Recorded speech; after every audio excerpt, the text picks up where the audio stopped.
안녕하세요. 저는 경기도 광주에 살고 있는 30대 초반의 미혼 여성입니다. 연애를 할 때 대부분의 사람들이 절대 말리는 것들이 몇 가지 있죠? 제가 알고 있는 대표적인 세 가지를 꼽아보자면 이런 것들이 있습니다. 학생 신분이나 공부할 때는 연애하지 말아라.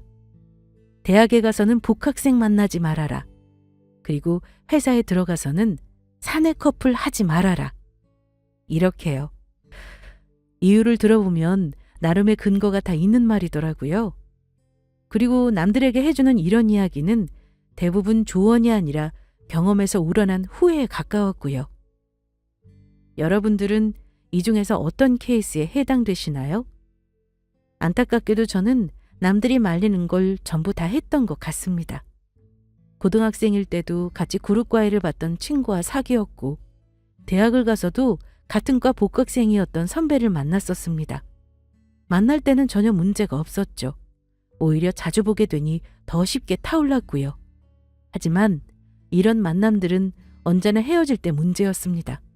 물론 누군가를 사귈 때는 당장 좋아하는 마음에 헤어질 거라는 생각을 하지 않고 만났지만요.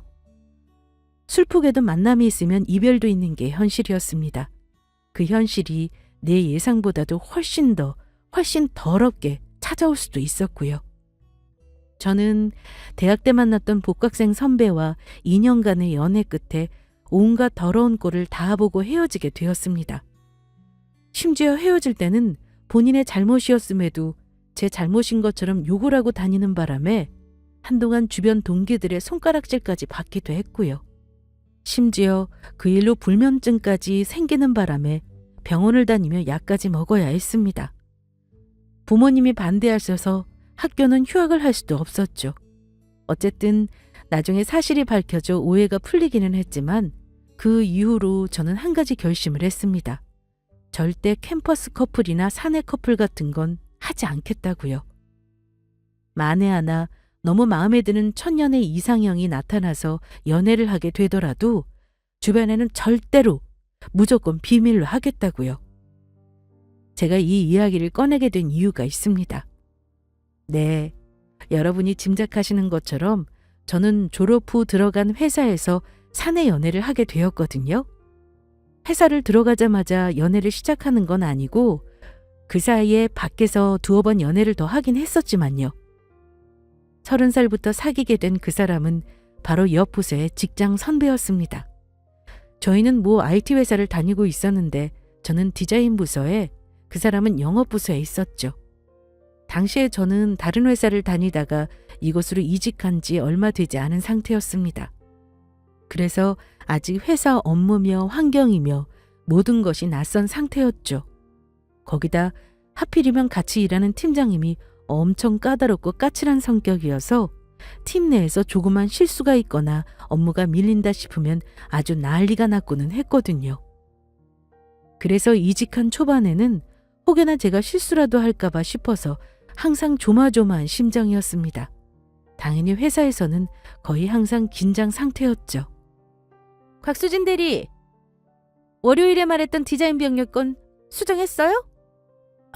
그게 거래처에서 처음 시안이 더 나은 것 같은데 다시 한 번 더 확인을 해야겠다고, 저쪽에서 확인을 해야겠다고 하면 우리는 그냥 회신 올 때까지 손 놓고 있는 겁니까?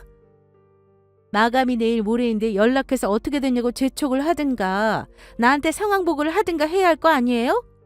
기한 내에 완성 못하면 우리만 독박 쓰는 건 몰라요? 죄송합니다. 지금 오 팀장님, 그 건은 제가 연락드려 보겠습니다. 영업부의 지승욱 과장님이었어요. 업무 특성상 공동으로 진행하는 프로젝트 건은 같이 회의를 할 때가 많았거든요. 그리고 지 과장님은 까칠한 팀장님에게서 언제나 저를 구해주는 흑기사였어요.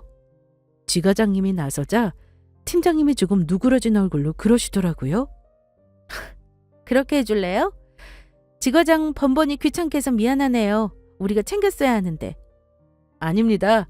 디자인 부서 바쁜 거 다 아는데요, 뭘. 전화도 곽 대리보다는 제가 하는 편이 더 나을 거고요. 이따 연락해보고 바로 알려드리겠습니다. 하지만 사실 저도 억울한 감이 있었습니다. 분명 팀장님이 저번 프로젝트까지는 시한 변경이 있으면 거래처에서 회신이 올 때까지 연락하지 말라고 하셨거든요. 계속 재촉해봐야 저쪽에서 성가시하기만 하니까 때 되면 알아서 연락 올 거라고요. 그래서 이번에도 기다렸더니 이 사달이 나게 된 거죠. 억울했지만 어디다 얘기할 수도 없고 조용히 회의실을 나오며 1층에 있는 카페에 커피를 사러 내려갔는데 거기서 과장님을 또 만나게 됐죠. 과장님, 제가 커피 사드릴게요. 됐어요. 대리한테 누가 커피를 얻어먹습니까? 사도 제가 사야죠. 아이스라떼 좋아하죠? 제가 사드려야 하는데 감사합니다.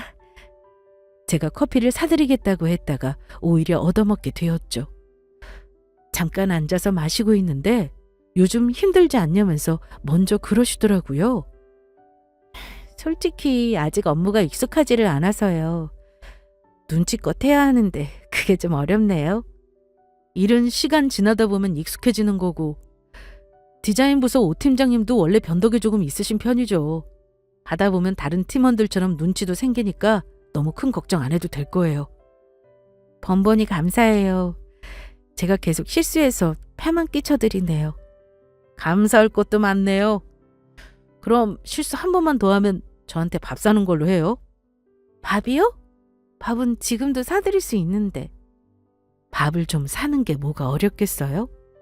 밥도 사드리면서 회사 생활 팁도 좀 얻고 저로서는 나쁠 게 하나도 없었죠. 선뜻 그러겠다고 했더니 오히려 과장님이 놀라시더라고요. 이렇게 쉽게요? 하면서요. 나중에 알게 된 사실이지만 그때 이미 과장님은 저에게 호감을 가지고 있었다고 하더라고요. 밥을 사라는 이야기도 거절당할 각오를 하고 본인이 나름 엄청 용기를 내서 아무렇지 않은 척 던진 말이었다고 했고요. 저는 하도 농담처럼 말씀하시길래 정말 농담인 줄 알았죠. 어쨌거나 그렇게 저희는 그날 저녁을 먹으면서 많이 친해졌고 그 뒤로도 종종 커피를 마시면서 회사 밖에서 만나는 만남이 잦아졌습니다. 그리고 서로 점점 호감이 커져가다가 결국 사귀게 되었고요. 앞에 얘기했던 그 이유들로 저는 사내 연애만큼은 정말로 피하고 싶었습니다. 하지만 막상 괜찮은 사람이 나타나니 그동안의 결심이고 뭐고 또 흔들리게 되더라고요. 사내 커플은 사귀다가 헤어지는 게 문제지 우리는 안 헤어지면 되잖아? 이런 합리화를 하고 있는 저를 발견했지만 애써 모른 척하고 만남을 시작했고요. 대신 저는 남자친구가 된 지과장님에게 신신당부를 했습니다. 만나면서 앞으로 딱 한 가지만 지켜달라고요. 그건 바로 회사 그 누구에게도 우리의 연애 사실을 밝히지 않는 것이었습니다. 평생을 같은 조직 내에서 누군가를 만나본 적이 없다던 그 사람은 그렇게까지 해야 하냐며 제 불안을 이해하지 못하는 눈치였어요. 저는 이게 지켜지지 않으면 절대 사귀지 않겠다고 말했고요.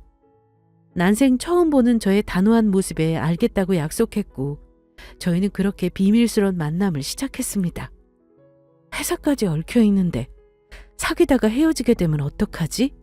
라는 저의 고민이 무색하게도 그 사람과 저는 다행히 너무 잘 맞았습니다. 사귀기 전에는 잘 알 수 없었던 제 취향까지도요. 취향이 비슷하니 데이트도 즐거웠습니다.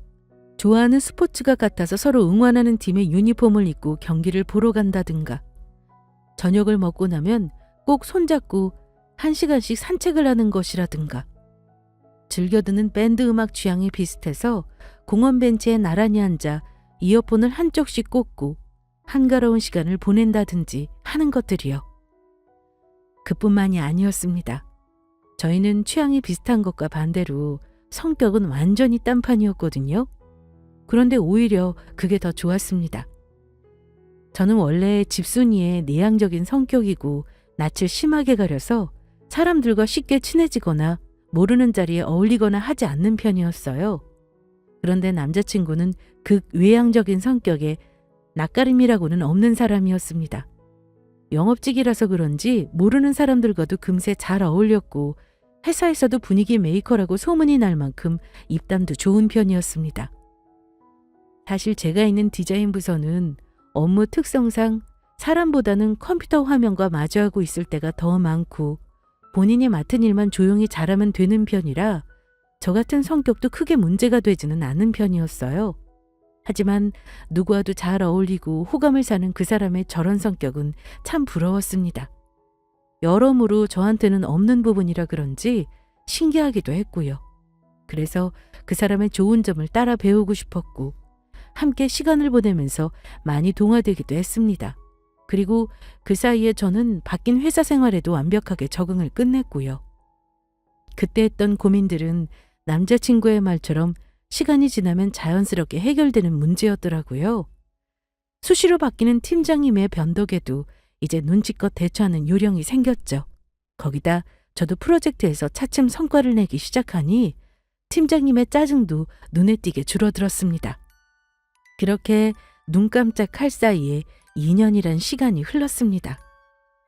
때때로 고충은 있었지만 회사에서도 열심히 일한 만큼의 성과를 내고 있었고 남자친구와의 연애도 즐겁고 행복했습니다. 앞으로도 평생 이렇게만 살면 소원이 없겠다 싶을 정도로요. 그리고 여느 커플들처럼 저희 사이에서도 슬슬 결혼 이야기가 나오기 시작했습니다. 처음에는 두루뭉실하게 막연한 미래를 언급하는 정도였어요. 쇼핑몰을 갔다가 쌍둥이 유모차를 끌고 지나가는 부부를 보면 우리도 나중에 아들, 딸 쌍둥이 낳을까라고 한다든지 나중에 신혼집은 어느 동네에 구해서 살고 싶은지 그런 이야기들이요. 재미로 가볍게 던지는 이야기에는 별로 고민할 것도 없이 대답이 술술 나왔습니다. 하지만 막상 결혼을 하자는 진지한 프로포즈를 받고 나니 코앞으로 다가온 현실에 불쑥 걱정이 생기기 시작했습니다. 그 사람에게는 치명적인 단점이 한 가지 있었거든요. 물론 처음에는 저도 눈치채지 못하고 있었습니다. 손님, 죄송하지만 결제가 안 되는데 다른 카드는 없으실까요? 네? 그럴 리가 없는데. 다시 한번 해주세요. 다시 해봤는데도 결제가 안 되네요. 어휴, 왜 그러지? 그러면 이 카드로 해주세요. 밥을 먹고 나서 결제를 하는데 남자친구 카드가 안 긁히더라고요. 저더러 먼저 나가 있으라길래 나가는 김에 화장실까지 갔다 왔는데도 아직도 카운터에서 쩔쩔매고 있길래 제가 다시 들어갔죠. 왜 그래? 또 안 돼? 카드 마그네틱이 손상됐나? 요즘 자꾸 안 긁히네. 됐어. 여기 제 카드로 계산할게요. 아니야, 자기야, 나 현금 있어. 잠깐만. 제가 카드를 꺼내자 남자친구는 현금이 있다면서 허겁지겁 지갑을 뒤지는데 그것보다 제가 계산하는 게 더 빨랐죠. 이게 벌써 한두 번이 아니었어요. 식당을 빠져나와서 근처 카페에 들어가 맞은편에 남자친구를 앉힌 뒤 저는 진지하게 물었습니다. 혹시 아까 카드들 전부 한도 초과한 거 아니야? 아니야, 무슨 한도 초과야. 이번 달은 별로 쓴 것도 없는데. 그래서 이번 달에 카드 얼마 썼는데? 모르지. 나도 안 봤어. 엄청 비싼 밥을 먹은 것도 아니고 겨우 둘이 합쳐 4만 원 남짓의 식사였어요. 그런데도 가지고 있는 카드 3개가 전부 결제가 안 된다니 한도 초과인 게 분명했죠. 그리고 저는 그때 남자친구 팔목에서 뭔가를 발견했습니다. 이거 뭐야? 내가 못 보던 건데 언제 샀어? 아, 이거 하나 샀다. 이번 달에. 명품 브랜드 로고가 찍혀있는 팔찌였어요. 대충 봐도 100단위는 넘어 보였어요. 전에 백화점에 갔을 때 남자친구가 눈독을 들이던 걸 본 적이 있었거든요. 바로 그 팔찌였죠. 그게 불과 2주 전이었는데 저와 헤어지고 나서 백화점으로 다시 돌아가서 바로 구매를 했다고 하더라고요. 제 눈치를 보면서 이실직고 하는데 진짜 어이가 없더라고요. 자기 진짜 이럴 거야? 저번 달에도 카드 한도 초과라서 월급날까지 끙끙 대놓고 나랑 앞으로 다시는 이렇게 안 쓰겠다고 약속했잖아. 이번 달에는 성과금 나오잖아. 나 고가 잘 받은 거 알면서. 그동안 일하느라 너무 스트레스 받았단 말이야. 이거 딱 하나 사고 끝내려고 했어. 한 번만 봐주라, 응? 그 치명적인 단점이라는 건 바로 이런 부분이었습니다. 남자친구의 바닥난 경제 개념이었죠. 명품을 좋아하는 데다가 씀씀이까지 해픈 편이었어요. 무력은 또 얼마나 많은지. 매달 그렇게 사대고도 다음 달이면 갖고 싶은 물건이 또 생기더라고요. 남자친구의 자취방에 놀러 갔을 때는 얼마나 놀랐는지 모릅니다. 여자인 저보다 옷이랑 신발이 더 많더라고요. 30대 중반의 나이에 특별한 이벤트가 있는 것도 아닌데 카드를 한도 초과할 정도로 써댄다는 게 저는 도무지 이해가 가지가 않았습니다. 연애를 할 때는 그 사람의 이런 점이 마음에 조금 걸리기는 해도 전혀 상관없었지만 결혼은 전혀 다른 문제였어요. 솔직히 저는 다른 여자들에 비해서 무력이 없는 편이었습니다. 특별한 이유가 있어서가 아니라 그냥 어릴 때부터 별로 가지고 싶은 게 없었어요. 요즘 또래들이 많이 하는 골프처럼 돈을 많이 쓰는 취미가 있는 것도 아니었고 명품을 좋아하는 편도 아니었고요. 20살 때부터 자취를 해서 이사를 많이 다니다 보니 집에 사들이는 물건은 이사할 때마다 전부 짐이라는 걸 알게 되었거든요. 그래서 모든 가지고 싶은 물건이 생기면 그 자리에서 구매하는 대신에 핸드폰 메모장에 써두고 이게 정말 나한테 꼭 필요한 것인지를 고민하는 시간을 최소 일주일은 넘게 가지고는 했습니다. 시간을 두고 생각하면 필요가 없어지기도 하고 사려고 했다는 사실을 잊어버려서 넘어가기도 하고 오히려 불필요한 소비를 줄일 수도 있더라고요. 그저 돈을 모으는 게 저의 취미라면 취미였습니다. 딱히 돈을 모아서 뭘 하고 싶은 건 아니었지만 돈을 모아야 나중에 온전히 내 집을 살 수 있다는 생각이 컸어요. 더더구나 저희 집은 지극히 평범한 보통의 서민 가정이라 결혼할 때 지원해 주실 돈도 별로 없었거든요. 이제 100세 시대라는데 노후에 대한 걱정도 벌써부터 있었고요. 대학을 다닐 때부터 아르바이트를 했고 20대 중반에 취직하자마자 적은 월급이지만 알뜰하게 모아왔어서 그래도 벌써 2억 가까이 마련을 했습니다.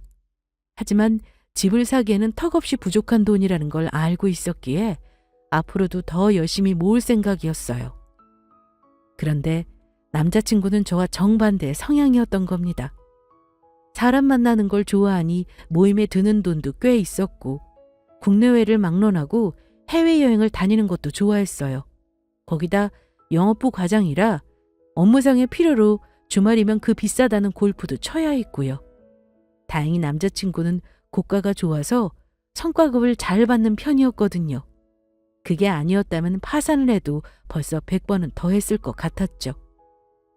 자기 나랑 결혼할 생각이 있는 거야 없는 거야?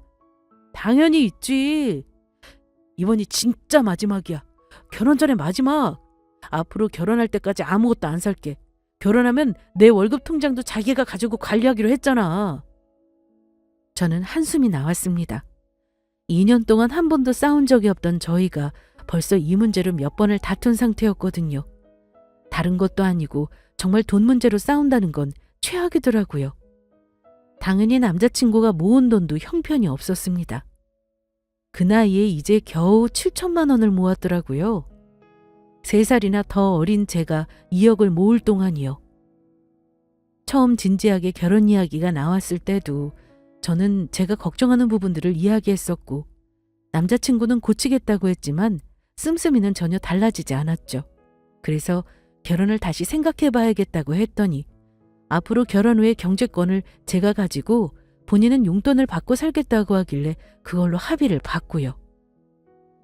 앞으로 이 문제를 맞추고 살아갈 생각을 하니 머리가 다 아파왔습니다. 하지만 어쩌겠나요? 이 문제만 아니면 다 괜찮은 사람이었고 그동안 만나면서 저도 정이 들어서 칼같이 헤어지자는 말도 안 나오더라고요. 그저 제발 하루빨리 저 사람이 철이 들어서 나와 같은 마음이기를 바랄 뿐이었죠. 하지만 그때는 저도 미처 몰랐습니다. 이 문제만 아니면이라는 생각이 얼마나 위험한 것인지를요. 그리고 특히나 그 문제가 박산난 경제 개념이라면 기본적으로 그 사람의 머릿속에는 돈에 대한 가치가 보통 사람들과는 다르게 왜곡되어 있다는 걸 그때는 몰랐죠. 아무튼 그렇게 저희는 결혼 준비를 시작했습니다. 팔찌를 구매한 일로 저에게 한바탕 또 야단을 맞아서인지 그 뒤로는 일제에 뭘 갖고 싶다거나 산다는 이야기도 하지 않았고요. 결혼식도 예물이니 뭐니 이런 건 다 생략하고 실속 있게 치르기로 했어요. 그렇게 절약한 돈은 전부 다 신혼집 전세금에 보태기로 했고요. 저희가 모은 돈에 신혼부부 대출을 풀로 받으니 다행히 쓸만한 전셋집을 구하는 데는 큰 어려움은 없었습니다. 우리 이래저래 절약한 걸로 8천만 원 정도 더 보탤 수 있으니까 이 정도 금액대 집은 구할 수 있을 것 같은데? 어때? 이 집 너무 좋다. 나 솔직히 처음에는 이것저것 다 생략하고 우리 결혼식도 너무 간소하게 치르는 것 같아서 마음이 좀 그랬는데 자기 말 듣기를 잘한 것 같아. 그렇지? 당장 여기를 구하자는 건 아니고 일단 결혼식까지 시간 좀 많이 남았으니까 비슷한 집들로 천천히 더 둘러보자. 처음에는 툴툴대던 남자친구도 신혼집에 보탤 예산이 늘어나서 처음에 봐두었던 집보다 더 넓고 깨끗한 곳으로 구할 수 있게 되자 엄청 좋아하더라고요. 그동안 저희 둘 다 좁디 좁은 원룸 투룸에서만 자취를 하고 살았거든요. 그래서 마음속에는 항상 넓은 집에 대한 로망이 있었는데 비록 전셋집이라도 처음으로 넉넉한 공간에서 지낼 수 있겠다는 생각을 하니 마음이 설레기까지 했습니다. 거기다 금세 제 말에 수긍하는 남자친구를 보니 갈등이 생겨도 서로 조율하면서 맞춰가는 게 또 앞으로 부부의 삶이겠거니 싶은 생각도 들었고요. 이후로도 이렇게만 잘 맞춰간다면 크게 다툴 일 없이 둥글게 잘 살 수 있겠다 싶었습니다. 저희는 일부러 결혼식 날짜를 많이 여유 있게 잡았습니다. 시간에 쫓기듯 급하게 준비하고 싶지 않았거든요. 그래서 양가 인사와 상견례를 시작으로 천천히 하지만 차근차근 결혼 준비를 진행해 갔습니다. 여유 있게 준비하니 금액적으로나 시간적으로나 무리할 필요도 없었고 저희 사정이나 스케줄에 다 맞춰줄 수 있어서 더 좋더라고요. 그리고 이제 청첩장을 찍자는 논의를 하고 있을 때쯤이었습니다. 그런데 언제부터인가 남자친구의 태도가 조금씩 달라지더라고요. 저도 처음에는 눈치채지 못했었어요. 자기 언제 퇴근해? 오늘 같이 저녁 먹을 수 있어? 아니, 오늘은 나 거래처 미팅 다녀와야 해. 요즘 미팅이 되게 잦네. 일찍 끝날 것 같으면 나 조금 기다려도 되고. 아니야, 아마 늦게 끝날 것 같아. 배고플 테니까 기다리지 말고 혼자 저녁 먹어. 친구랑 먹든지. 그래? 혹시 주말에도 어디 가야 하는 건 아니지? 저번에 말했던 뮤지컬 보러 갈 수 있어? 나 예매해놨는데. 아, 그게 이번 주말이었어? 어쩌지? 나 주말에는 어머니 모시고 친척집 다녀오기로 했는데. 저희는 못해도 평일 중에 이틀 정도는 퇴근하고 같이 밥을 먹고는 했거든요. 특별한 경우를 제외하고는 거의 연애 초부터 빠지지 않는 루틴이었어요. 그런데 요즘 부쩍 바빠진 그 사람 때문에 같이 저녁을 먹어본 게 언제인가 싶을 정도였어요. 심지어 주말도 예외는 아니었습니다. 별일이 없으면 매주 토, 일요일 중 하루는 꼭 만나서 데이트를 했는데 주말에도 요즘은 개인적인 사정이 자꾸 생기더라고요. 그동안 없었던 집안 행사가 생긴다거나 어머님이 갑자기 아프셔서 병원에 다녀온다거나 하는 일들이요. 처음에는 그런가 보다 했습니다. 그저 요즘은 회사 일도 바쁜데 개인적인 일로도 바빠져서 많이 피곤하겠다라고만 생각했었죠. 하지만 그런 날들이 한 달, 두 달째 계속 지속이 되다 보니 아무리 저라도 이상하다는 생각이 점점 들기 시작했어요. 거기다 원래는 남자친구가 신혼집 꾸미기에 한창 몰입을 했었거든요. 어떤 인테리어를 할지에 꽂혀서 다른 신혼부부들 신혼집 소개 영상을 찾아보면서 마음에 드는 인테리어나 가구 배치 등을 찾아와서 저에게 보여주고는 했었는데 요즘은 일제 그런 것도 하지를 않더라고요. 오히려 제가 영상을 찾아서 메신저로 링크를 보여주면 한번 힐끗 쳐다보고는 그저 좋다며 무성의한 대답을 할 뿐이었어요. 확실히 예전과 비교하면 태도가 180도 달라졌다 싶을 정도였어요. 이상하다고 생각하기는 했지만 딱 짚어서 뭐라고 따지기는 그런 찜찜한 상황 있잖아요. 저는 일단 회사에 바쁜 일이 끝나면 잡아두고 이야기를 해야겠다 싶어 참고 있었습니다. 그 사이에 저는 혼자 보내는 주말이 익숙해지고 있었죠. 그러던 어느 날 회사 1층 로비에서 엘리베이터를 기다리고 있다가 저는 뜻밖의 이야기를 들었습니다. 영업부 지승욱 과장 소개팅하는 것 같더라? 에? 어떻게 알았어요? 나 주말에 강남역에 놀러 갔었는데 거기 저번에 내가 말했던 맛집 있잖아.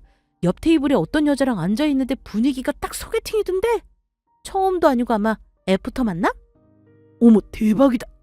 하긴 지 과장님 그렇게 잘생겼는데 소개팅은 잘 들어오겠네. 여자는 예뻤어요? 옆 부서 직원들이 소곤소곤대면서 나누는 이야기가 제 귀에 들린 건 정말 우연한 일이었습니다.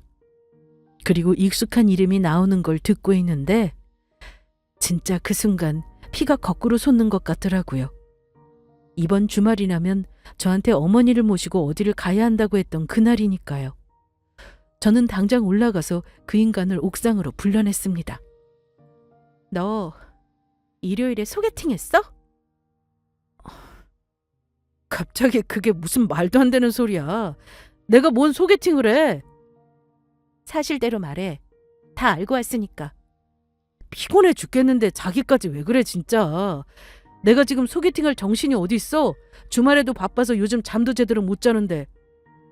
날짜까지 정확하게 짚어서 대놓고 묻는데도 저한테 그런 적이 없다고 딱 잡아떼더라고요. 별 황당한 소리를 다 듣겠다는 듯한 표정까지 짓고 있었고요. 그래서 저는 사실대로 말하라고 하면서도 일말의 희망을 품었습니다. 그래, 만났던 여자가 꼭 소개팅 상대라는 보장은 없지. 이런 말도 안 되는 희망 회로를 돌리면서요. 그럼 강남역에는 왜 갔고 그 여자는 누군데? 본가의 인테리어가 너무 오래돼서 이번에 새로 한다고 했잖아. 그 인테리어 업자 사장님이야. 내가 주말밖에 시간이 안 나서 양해를 구했더니 나와주신 거고. 저는 한 번만 그 말을 믿어주기로 했습니다. 지금까지 한 번도 여자 문제를 일으켰던 적이 없었으니까요. 결혼 준비를 갓 시작하던 초반에야 조금 다투기는 했지만 최근 몇 달 동안은 저희가 싸운 적도 없었고요. 오히려 남자친구가 바빠지기 전까지는 너무 좋으면 좋았지 아무 문제도 없었거든요. 말하자면 사람이 한순간에 변할 이유가 없었다는 겁니다. 적어도 제가 아는 이유는 없었죠. 저는 의심해서 미안하다는 사과를 했습니다. 남자친구는 여직원들은 아무것도 모르면서 왜 남의 일을 떠들고 다니는지 모르겠다고 투덜거리고 넘어갔어요. 그렇게 그 일은 오해로 마무리되는 듯 했습니다. 하지만 아니 땐 굴뚝에 연기 날까라는 속담이 있죠? 그게 바로 여기에 쓰는 말이라는 걸 저는 그때는 미처 몰랐습니다. 3주쯤 지나서의 일이었습니다. 점심을 먹고 자리로 돌아왔는데 모든 직원들한테 테이크아웃용 커피를 한 잔씩 돌리고 있더라고요. 여기 커피 드세요. 갑자기 무슨 커피예요? 영업부 지과장님이 퇴사하신다고 커피 쏘신 거예요. 네? 누가 퇴사를 한다고요? 진짜 기가 막히더라고요. 퇴사를 한다는 소식도 어이가 없었는데 이미 회사에 그걸 통보했고 저는 남자친구도 아니고 남을 통해서 이 소식을 들어야 했다는 사실이요. 멀리서 퇴사 축하 인사를 받으며 걸어오던 남자친구는 화가 나서 벌떡 자리에서 일어난 저를 보며 얼굴에 띈 웃음이 잦아들었습니다. 그리고 밖으로 나오라는 고갯짓을 하길래 저는 밖으로 따라 나갔어요. 어떻게 된 거야? 퇴사라니? 그렇지 않아도 말하려고 했어. 사실 우리 어머니가 옛날에 사둔 땅이 좀 있는데 그게 이번에 개발이 된다더라고. 개발이 된다고? 뉴스 좀 보고 살아. 저기 옆 동네 개발된다는 소문 많았잖아. 거기 사둔 땅인데 벌써 개발된다고 50배가 넘게 올랐어. 그래서? 그래서라니. 그 땅 다 팔면 들어오는 돈이 몇십억인데 뭐하러 힘들게 이런 회사를 다녀? 퇴사하고 나 사업이나 하려고. 어머니한테도 그러겠다고 말했어 이미. 기도 안 차더라고요. 그러니까 지금 예비 시어머니가 사둔 땅이 대박이 나서 회사를 관두겠다는 거였습니다. 그리고 얘기를 들어보니 땅값이 오르긴 했지만 아직 개발이 완전히 확정난 것도 아니었어요. 아니, 아직 땅이 팔린 것도 아니고 개발이 확정된 것도 아니라면서. 땅을 그 돈에 팔기 전까지는 내 돈 아닌 거잖아. 회사를 관두고 싶으면 땅부터 팔고 나서 관두든가. 어쩌려고 그래? 그리고 이런 일은 나한테 미리 상의를 했었어야지. 지금도 자고 일어날 때마다 더 오르고 있는데 뭐하러 당장 땅을 팔아. 놔두면 100배도 갈 것 같아서 지켜보고 있는 거야. 팔라는 연락은 안 그래도 많이 왔어 벌써. 알지도 못하면서. 그리고 내가 왜 회사 관두는 것까지 너랑 상의를 해야 돼? 뭐라고? 우리 파혼하자. 이런 말까지 하기는 좀 그렇긴 한데 너랑은 이제 급이 안 맞는 것 같아. 솔직히 결혼은 비슷한 사람들끼리 해야 잘 산다잖아, 수진아. 뭐? 급이 안 맞는다고? 너 말 다 했어? 저는 제가 들은 말에 두 개를 의심했습니다. 정말 살면서 평생 저런 이야기를 다른 사람도 아니고 그것도 남자친구에게서 들을 거라고는 상상도 못했었거든요. 경악에 찬 제 얼굴을 보면서 그 인간은 조금도 미안하지 않은 얼굴로 미안하다는 말을 잘도 짓거리고 있었습니다. 수준 차이가 너무 많이 나. 너희 집에서는 결혼할 때 끼케야 5천만 원 지원해 주실 수 있다며? 이제 아파트를 내가 해가게 생겼는데 그런 푼돈 받아서 뭐해? 나도 좀 비슷한 환경이나 여유 있는 집 여자 만나고 싶다. 이거 완전 미친놈 아니야? 야, 네가 그동안 모았던 돈이 8천만 원이었던 거 기억이 하나도 안 나? 아니 됐고, 그럼 그때 그 여자도 혹시 소개팅했던 여자야? 그 미친 헛소리를 듣고 있는데 더 따질 생각도 싹 사라지더라고요. 그 순간 문득 몇 주 전에 회사 여직원들이 봤다던 소개팅 장면이 떠올랐고요. 그러자 지금까지 당당하던 그 인간이 제 말에 움찔 놀라면서 말을 얼버무리지 뭐예요? 저는 하도 어이가 없어서 웃음이 다 나오더라고요. 그러니까 결국 인테리어 업자니 뭐니 했던 것도 다 거짓말이고 돈 들어온다는 소식에 소개팅을 하러 나간 거였어요. 심지어 저와는 결혼을 진행 중인 그 상황에서요. 저는 이제 이 사람 같지도 않은 인간과 더 이상 말할 가치를 느끼지 못했습니다. 그 더러운 입에서 더 듣고 싶은 변명도 없었고요. 그대로 자리에 돌아와 앉아 있는데 메신저로 뭔가가 계속 날아오더라고요. 미안하지만 결혼식장이니 뭐니 예약한 것들 위약금은 자기가 전부 낼 테니 취소해달라고요. 생각 같아서는 당장이라도 회사에 까발려서 아주 공개망신을 주고 싶은 심정이었습니다. 하지만 퇴사를 한다니 회사에서 연애 사실도 모르고 있는 이 마당에 굳이 결혼하려고 했는데 양다리를 걸쳤다는 이야기를 할 필요는 없었습니다. 저런 인간과 연애를 하고 결혼을 하려고 했다는 사실이 저까지 같이 똥통에 빠지는 기분이었거든요. 저는 집으로 돌아와 부모님께 모든 사실을 밝혔습니다. 부모님은 당장 그 자식 데려오라며 펄펄 뛰셨죠. 하지만 쓰레기와 더 엮여서 뭘 하겠냐며 저는 분풀이도 시간 아깝다고 말씀드렸죠. 그리고 모든 예약 내역을 취소했고 업체에서 통보한 위약금을 받는 걸 마지막으로 그 인간과의 모든 인연은 끝났습니다. 다른 것보다 그동안 저 쓰레기를 만나느라 버린 시간이 아까워서 피눈물이 흐를 지경이었어요. 하지만 차라리 이 모든 것들을 결혼 전에 알게 된 게 천만다행이다 싶었죠. 결혼 후에 이런 일이 생겼으면 아마 조강지쳐도 버릴 인간이었을 테니까요. 짧은 인수인계 기간을 끝내고 그 인간은 퇴사를 했습니다. 모름지기 사람은 시작보다 끝이 좋아야 한다는데 나갈 때도 별별 일이 다 있었습니다. 그 인간이 맡았던 프로젝트가 여러 건인데다가 한창 중요한 단계가 진행 중인 상황이었거든요. 본인이 거의 전담해서 맡고 있었고 작은 회사의 특성상 당장 다른 회사 백업할 인력도 없었고요. 지과장, 나간다는 사람 붙잡고 이런 부탁하기는 미안하지만 당장 다른 회사에 출근할 것도 아니라니까 사정 좀 봐주면 안 될까? 다른 건 놔두고 비사 지낼 것만 마무리하고 나가줬으면 하는데 2달이면 될 거야. 제가 당장 다음 달에 해외여행 일정을 잡아둬서요. 그렇게는 어렵겠네요. 그래도 회사를 다닌 정이 있는데 정말 안 되겠어? 그럼 알겠으니까 후임 구할 때까지만이라도 좀 부탁해. 죄송합니다. 저는 예정된 날짜에 나가겠습니다. 들리는 소문에는 영업팀장, 부서장도 모자라서 나중에는 사장님까지 개인 면담으로 붙잡았다던데 눈 하나 깜빡하지 않고 나갔다더라고요. 당장 나가야 한다고 깽판을 치면서요. 물론 인수인계 기간을 넘겨서 일을 더 해주는 건 사정에 따라 할 수도 있고 아닐 수도 있는 문제였지만요. 아무튼 그 인간이 갑작스럽게 퇴사하고 회사에서는 한동안 그 일을 수습하느라 난리도 아니었습니다. 점심시간마다 화제거리에 이름이 오르내리는 건 당연한 일이었고요.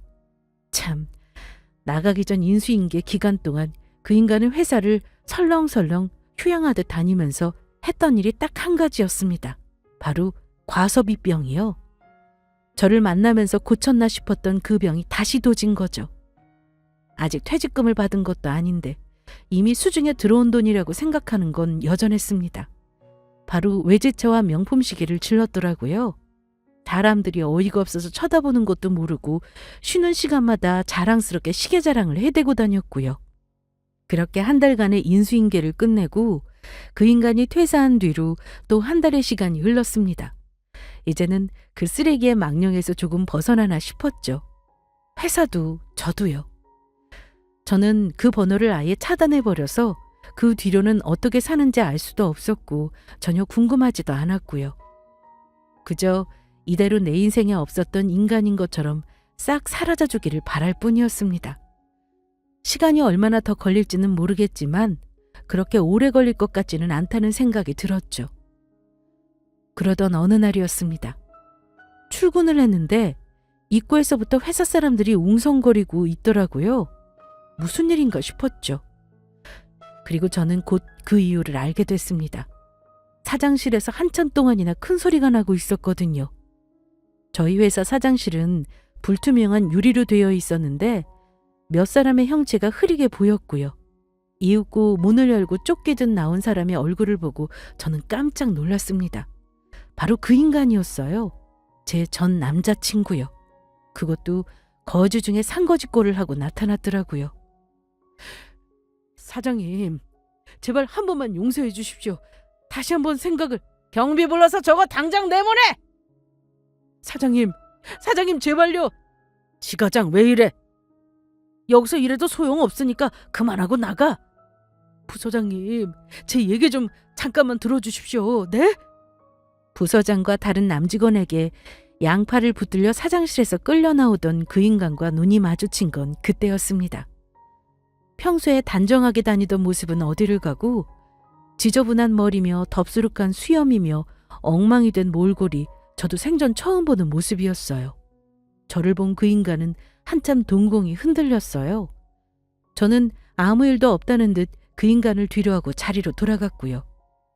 회사는 하루 종일 그 얘기로 어수선했습니다. 막무가내로 사장실에 들어가서 일을 시켜달라고 졸랐다는데 부서장이 말을 하지 않으니 정확한 사연은 아무도 몰랐죠. 그저 사기를 당했네, 도박을 했네, 별별 소문만 무성하게 떠돌았습니다.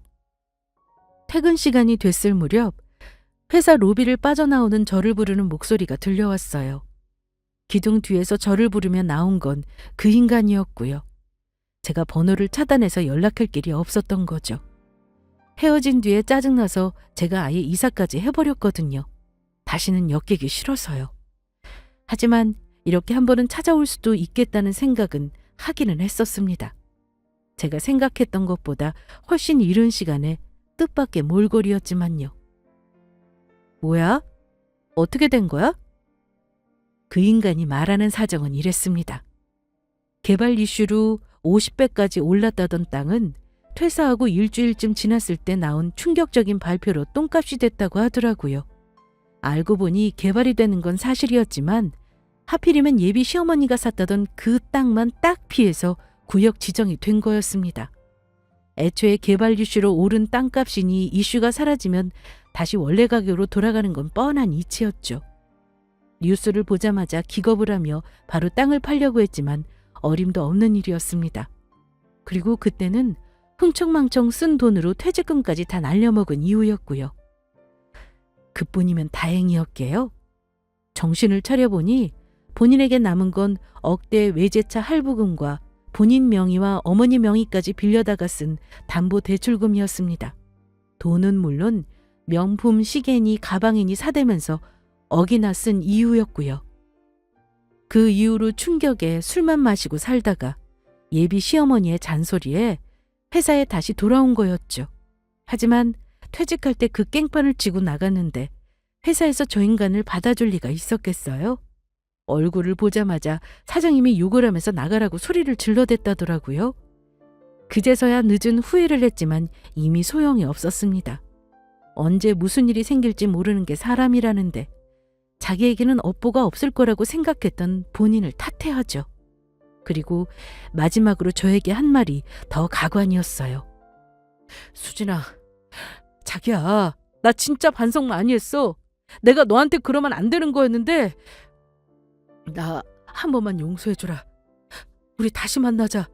내가 이번 일 자기한테 평생 갚으면서 살게. 어? 뭐래, 이 정신 나간 놈이. 돈 있을 때는 수준이 안 맞아서 못 만나겠다더니 거지되고 나니까 내가 아쉬워? 자기야, 진짜 미안해. 제발 용서해줘. 나 그때도 솔직히 후회 많이 했어. 자기 다시 잡고 싶다고 생각했었는데 면목이 없어서 그랬던 거야. 진짜야. 나 자기뿐인 거 알잖아. 그 여자랑은 바로 헤어졌어. 사귄 것도 아니야. 누가 그딴 거 궁금하대? 네가 네 입으로 결혼은 비슷한 사람끼리 해야 잘 산다며? 이제는 내가 너랑 수준 차이가 나서 못 만나겠다. 백수의 빚만 남은 알거지를 내가 왜 만나야 해? 꺼져. 수진아, 미안해. 이별할 때도 최악이더니 다시 돌아와서 붙잡는 마지막 기억까지도 정말 구질구질했습니다. 아무리 생각해도 이 만남이 아마 제 인생 최악의 연애로 남을 것 같더라고요. 언젠가는 나한테 한 짓을 그대로 다 돌려받을 거다 싶었는데 막상 저렇게 된 꼴을 보니 그렇게 속이 시원하지도 않았습니다. 그냥 추한 마지막 모습으로만 기억될 뿐이었죠. 한동안 회사에서는 저 인간의 이야기가 다시 화제였고 그리고 얼마 후에는 곧 그것도 끝나버렸습니다. 제 인생에서도 이제는 없는 사람이 되어버렸고요. 그렇게 몇 달이 흘렀습니다. 저는 이제 새로운 사람을 만나고 있어요. 저 인간과 헤어지자마자 저희 엄마가 바로 재촉해서 나가게 된 선자리에서 결혼할 남자를 만나게 되었거든요. 저 인간과 헤어지고 저는 새로 고양이를 들여서 키우기 시작했는데 마침 그분도 고양이를 키우고 있었어요. 그것도 3마리나요. 직업이 동물병원 수의사였거든요. 주말에는 다친 유기견과 유기묘를 구조해서 무료로 치료해주는 게 낙인, 정말 마음이 따뜻한 사람이었습니다. 그리고 그 인간보다 훨씬 더 저를 아껴주고 사랑해주는 사람이었고요. 저희는 동물을 공통의 화제로 친해지기 시작해서 사귀게 되었고 아무래도 선자리인 만큼 처음부터 진지한 만남을 염두에 두고 관계를 시작했습니다. 지금의 남자친구는 전 남자친구의 영향으로 사람에 대한 불신에 조금 생기게 된 저를 이해해주고 천천히 마음을 열게 해준 사람이었어요. 이제는 예전의 일이 하나도 생각나지 않을 정도였죠. 좋은 기억이든 나쁜 기억이든요. 2달 후에는 결혼식을 앞두고 있습니다. 결혼하기 전에 마지막으로 제 이야기를 들려드리고 이 모든 기억을 놓고 가고 싶었습니다. 감사합니다.